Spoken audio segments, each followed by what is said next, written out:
what we want to discuss is this Kirtan, Atma Nivedana. It's a discussion of surrender. How does one get from the initial stage of faith through the stages up to nistha, very steady faith, so that one can begin real bhakti, actual sadhana?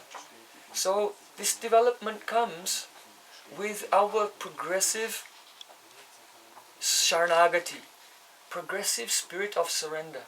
The more we surrender, the more we go through the stages of the development of faith until the nistha comes, steadiness, vivek, discrimination comes, and the true engagement in bhakti, in actual bhakti, not the abhas, the semblance of bhakti.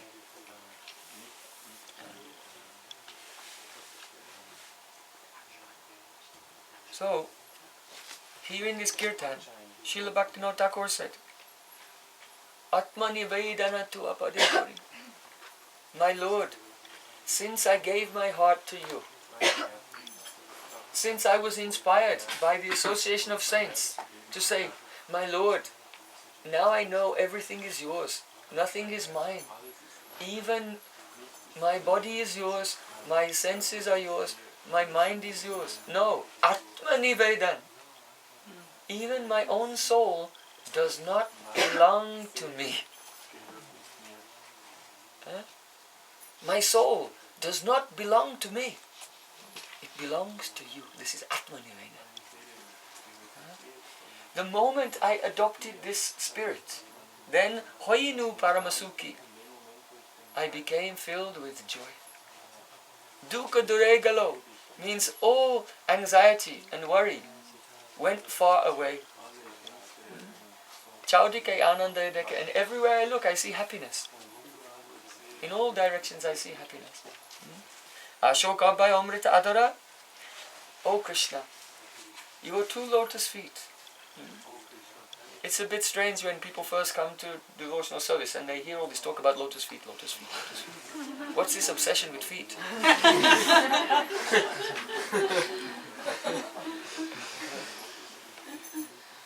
I want to help those who are newly coming in Bhakti a little bit. To speak about the feet, this is the etiquette. In the Vedic culture, it indicates that I am your servant. So when it is said, oh, the lotus feet are built, it means humble and menial service. Because when one is a humble servant, then you can carry your Lord's shoes on your head. You can massage the feet of your Lord, and so on. So the mood of dasya, of servitude, is the focus. One thinks, I am not qualified to look at the face of my master, even. I am not I will bow down and, you see, in Vedic culture, the wife does not speak the name of the husband.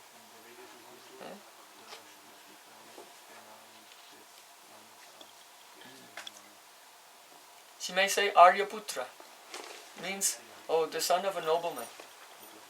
That means that his father was a nobleman and his son. The wife calls her husband Aryaputra. Like this. Why?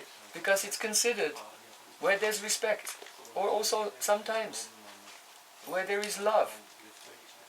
Then one feels such a mood. I'm unqualified to say your name. This is why we say Guru Charana Padma. This Guru is from him all the nectar is coming. But we say Guru Charan. Oh, I am not qualified to say the name of my Guru Dev.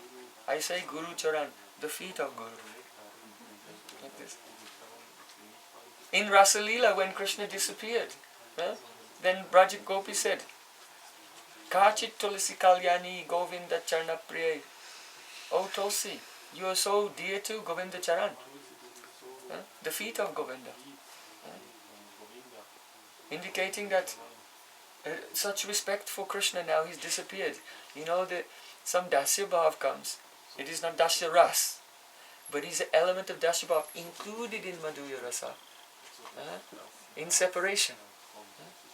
That, oh, Govinda Charan, the feet of Krishna. So, this mood is there.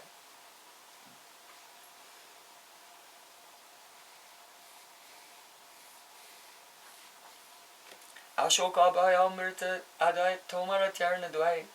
Oh Krishna, your lotus feet are the reservoir of nectar, wherein there is no lamentation and there is no fear.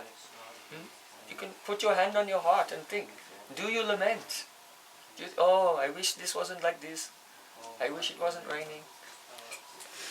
I wish it wasn't Ekadasi, so I could eat some grains. Any type of lamentation comes from the mode of ignorance, actually. And the sign of one who is surrendered, they never lament for anything. They see, all situations are arranged by Krishna for my benefit.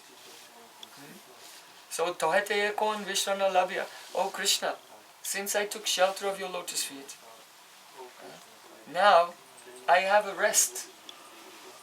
That means I'm not lazy. I want to do so much service, but I have found relief from the suffering of material life. Tomara Sangsari Koribo Sebana. Krishna, this house is not your house. Most of you have a house where you live. So you should think, this is not my house, it's Krishna's house. And I am a servant living in Krishna's house. So I will render service in your house, but I will never expect to receive anything in return.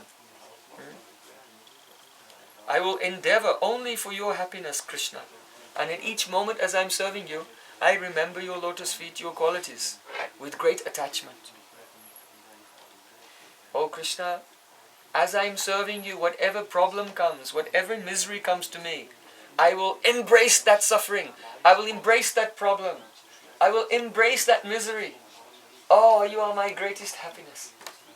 This is the sign of surrender.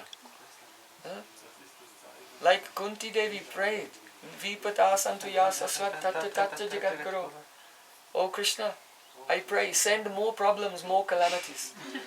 Because in those difficult times I remember you. And by remembering you, I will never, by having your darshan, I will never have the darshan of the endless chain of birth and death in this material world. So what problem is a problem is not a problem. Problem is an opportunity. It is a golden opportunity. It is a magical moment that the pure devotees, they pray for problems. But what does the materialistic person do? The problems are coming, they're trying to get around them, run away from them, and do anything to avoid them. Prahlad Maharaj said, in this world, I have experience that there's no solution to material problems.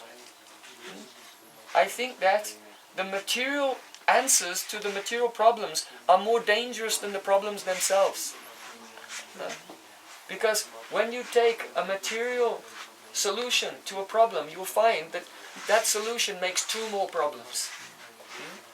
And they make two, all the problems multiply and multiply and multiply. So, he's saying, whatever problem comes to me, that is my happiness. I want to speak about this more later. Hold that point in your mind. I want to unpack it later. So, when faith has truly developed through the stages up to firm faith, then we can understand Bhakti Tattva. Before that time, our understanding, we are discussing in Schwalbenalp, there's such a thing called Sankirn Gyan. That means that all the knowledge is compacted together. You know, what will happen? You know, if you get a car and you put it into one of those machines and it crushes like this on all sides, and then the machine spits out the car as a box about this big. Right? Everything completely compressed together. Like this. So what will happen if it's your 21st birthday and your father sells to you? Oh, for your 20th birthday, I've bought you a very nice Mercedes. I said, yes, yes. And then he brings you and shows you one came out from the crusher. Yeah. What's the problem? It's a car. Huh? Everything is there, the wheels are there, the steering wheel, the roof, the doors, it's all there. But what is this? This is called Sankirtan. Like this. It's useless. So in the same way, until we take shelter of our spiritual master and sadhus, and serve, and surrender, and go through the stages by which the unwanted desires, the distractions, the attachments, the misconceptions are eradicated from the heart, then, until that stage, we cannot receive a properly flourished, opened lotus of bhakti. We take the Sankirtan Gyan. Sankirtan. First, Sambandha Gyan. Oh, I am my servant of Radharani. Abhideya Tattva. Only just chant. And Prayojan. Oh, you can be there in the kunj.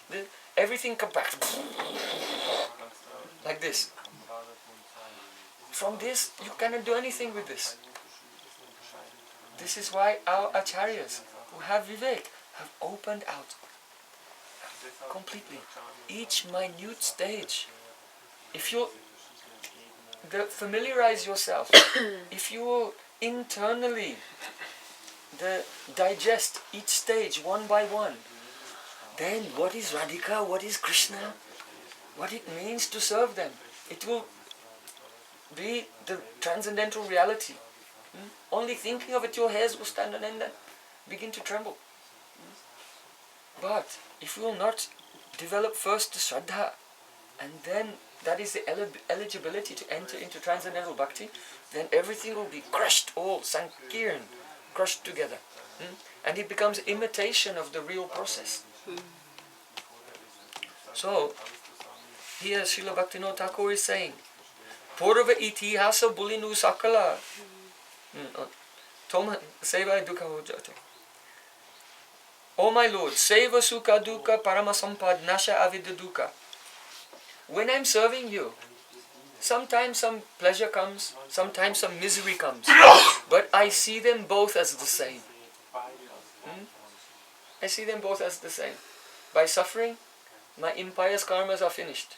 And by some enjoyment, the pious karmas are finished. But all these karmas, everything should be finished.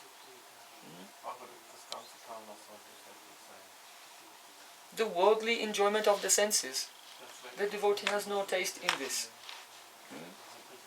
This is very funny. That in one Sanchari Bhav, the first Sanchari Bhav, it is called Nirved. Nirved.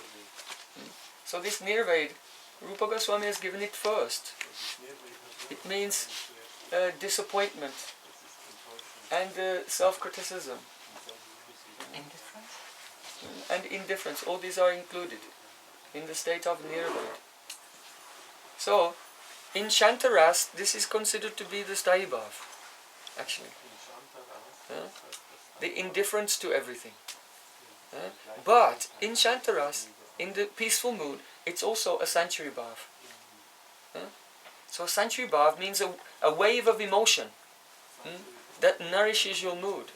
So how can the Nirved, indifference, be like a wave of emotion?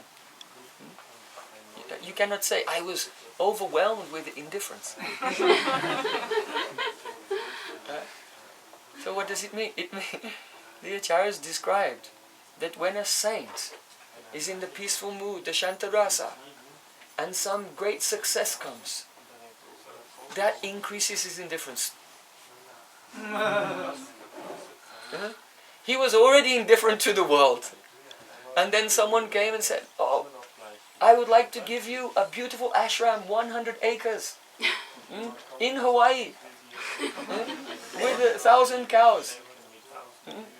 And also one trust fund to fund everything. You don't need any support or anything. And no, whatever is coming, any type of achievement or the gratification of the world, then this wave comes. So in the face of suffering, he can become joyful. And in the face of happiness, it is the same. indifference. Those who are very advanced, they become indifferent. Why? Because they never consider their own happiness. But if something can be utilized in the service of Krishna, then devotee, without the mind becoming disturbed, without celebrating, without jumping up and down and popping the cork on the non-alcoholic champagne, without celebrating, he can accept very thoughtfully and using Krishna carefully. Because one of the activities of the angas of bhakti is Bahu Aramba Tyag. Don't take on a very big project or any big responsibility, because it will take all of your energy. You will have no time for hearing, chanting and remembering Krishna. So in the name of accepting the energies of the world in Krishna's service, one is actually being tempted out of the state of introspection and into the bahimukata. That means the external consciousness. So that is one anga of bhakti. Don't take on very difficult and the elaborate projects. It is for the sadhaka.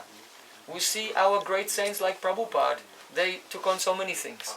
Why? Because they are siddha. Those who are siddha can do it.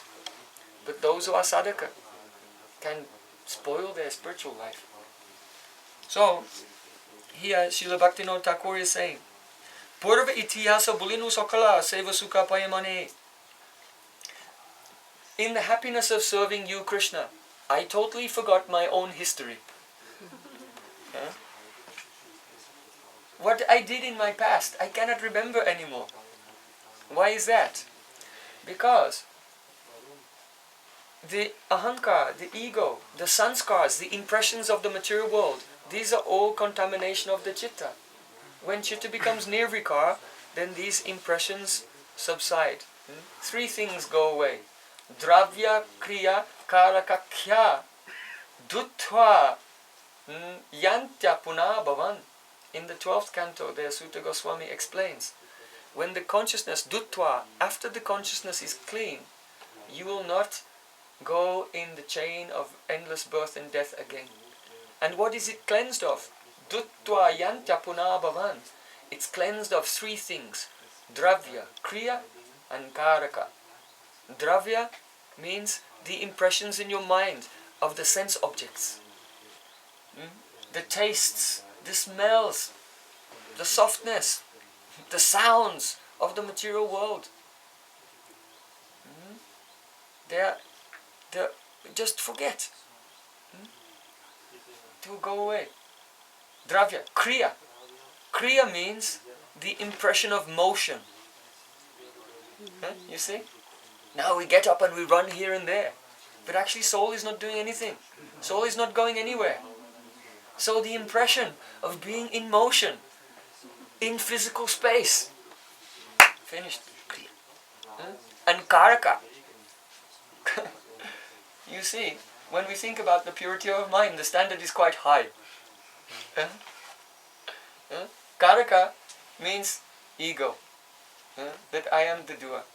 And identify with everything lower than the soul. Identifying with anything.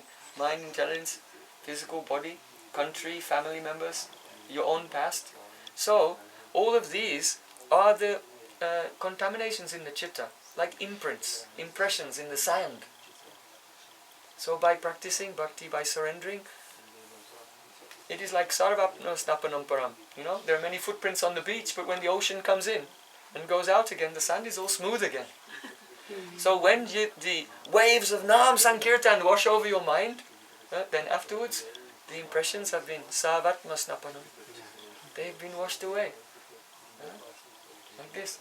So at that time, though in the sadhak he may have a vague, if he digs around there he'll have a vague remembrance of his childhood where he went to school and things like that. But in his general consciousness, what happened to me? I've forgotten. So, Purva itihasa bulinu sakala seva sukha payamani. Then what do you remember? Amito tomar, tumito amar, ki kaja apanadani. I remember that Krishna, I am yours and you are mine. What else is there to do? So in the last verse, Srila Bhaktivinoda Thakura said, Bhaktivinoda Ananda Dubya Tomara Seva Thari. O my Lord, I am sinking into the ocean of joy when I serve you, my Lord. Sabha chesta kori taba ichamato. All of my activities, my endeavors have become one with your desire. Takiya tomara gare, as I reside in your home. This is very interesting. Sabha chestor kori taba ichamato. All of my activities of my body, mind and senses have become fused, they have become melded, they have become one only with your desire. I fully become an instrument in your service.